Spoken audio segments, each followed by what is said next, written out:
then you also worked, I recall, with Sasha Cohen, who Yes. needed some, I think, I was smoothing out. brought in to kind of revamp what was already there, Yes. Which had been choreographed not by you. Exactly. So I changed the music. It was still Romeo and Juliet, but I changed her edit. I made her a new edit, a new composition of Romeo and Juliet, because I didn't like what she had. And also, I wanted it to feel like it was mine, because I don't ever do that. Right.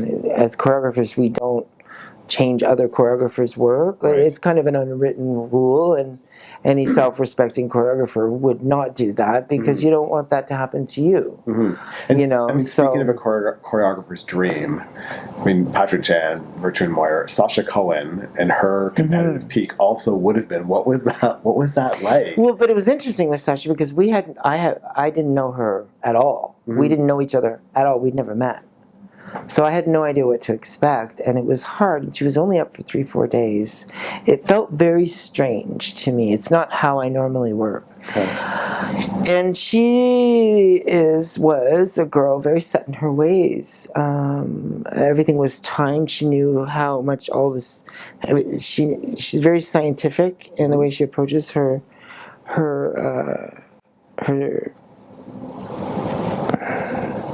all of her tricks. Everything is timed out to the second. So she's not flexible in terms of, oh, try it this way or try it that way. Okay. It has to be a certain way for Sasha. Okay. And so I had to just be patient and wait, because I'd thrown new music at her, and I was asking her to adapt to this new music. And so I had to be patient and let her see if she thought she could fit her tricks around this new music. And with the time that we had to do it. And in the end, she did. Right. I had to wait like a day and a half of her skating around, listening to the music, mapping things out. And basically, I did nothing except chat with her mother and watch her. I had to just wait, you know. So, but then she finally figured out that it could work, and then she came over and we did a little bit of choreography. It was very simple, but Sasha, it's funny. When you're that exquisite, you don't have to do very much, because every step she took, it could be the most simplest thing, and she would make it look like art, because she was so beautiful and had such a high level of body awareness, like a ballerina, truly like a ballerina. And she was rare. So I really didn't need, things just had to be placed intelligently on the music, advantageously, and a little moment here and there, a little turn of the head, a thought. It was kind of like that. It was very less is more.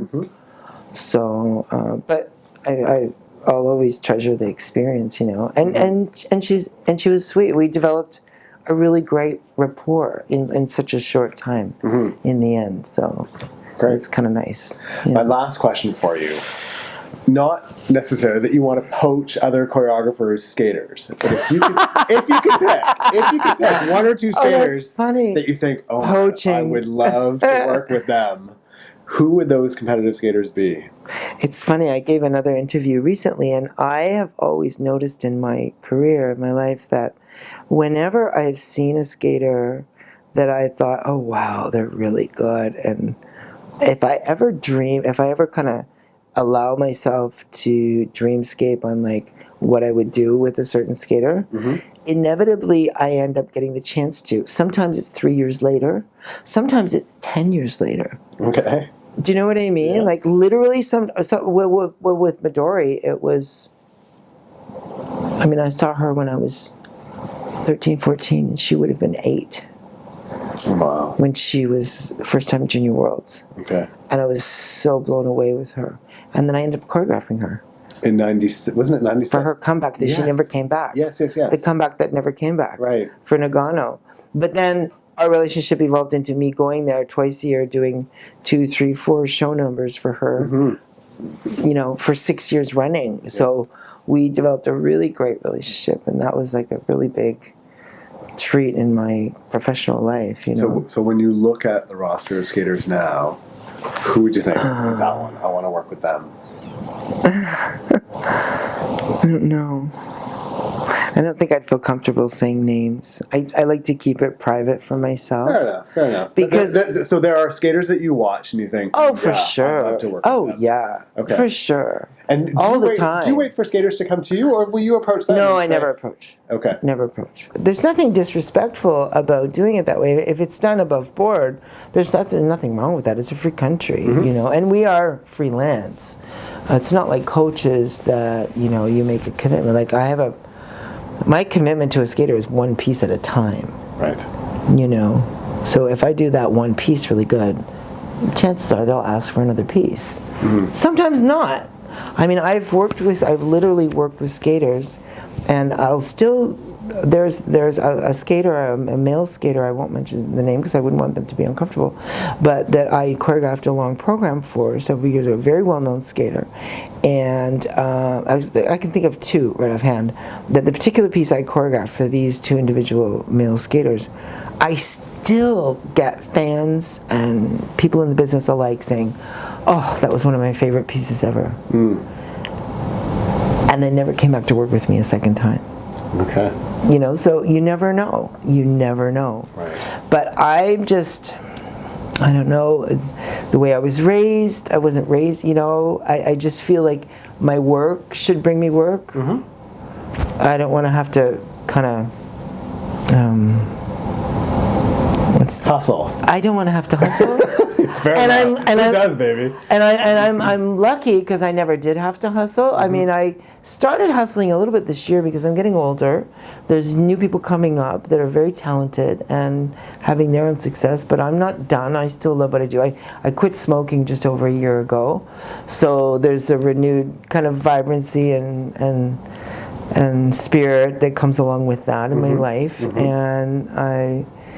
and I was starting to feel like, oh, I wonder if my career is waning. So Mary France, Hugo Chouinard, who does my music, and Mary France, who's my dear friend who I collaborate with now, they both told me, you have to join Facebook.